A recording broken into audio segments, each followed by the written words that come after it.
let's go wingsuit indoor flying.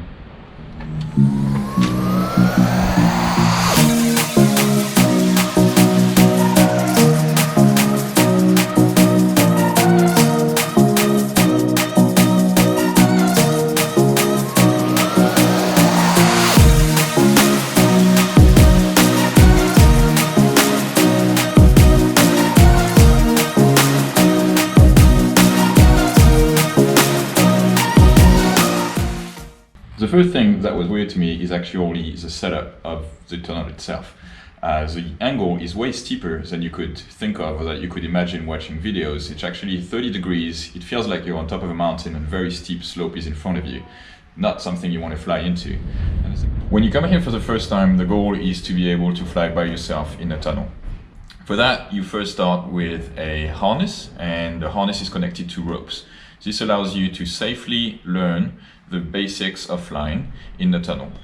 Then you move on to the next step. The next step is the leash. You change the harness, it's now a climbing harness, and the coach is still there with you, but now only holding you through a leash.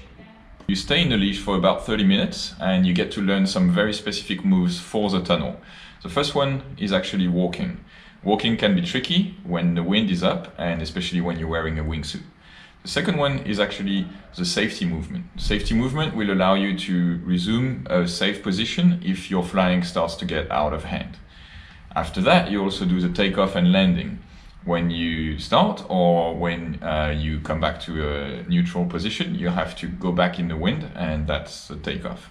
And for landing, when you want to stop, it's kind of the opposite. Finally, and very fun one to do is actually going back to the net, hitting the net and pushing from there to go to flight. Based on your progression, it will take you between 1 and 2 hours to be off the leash and be able to fly solo in the tunnel. After that, you will have multiple exercises at your disposition.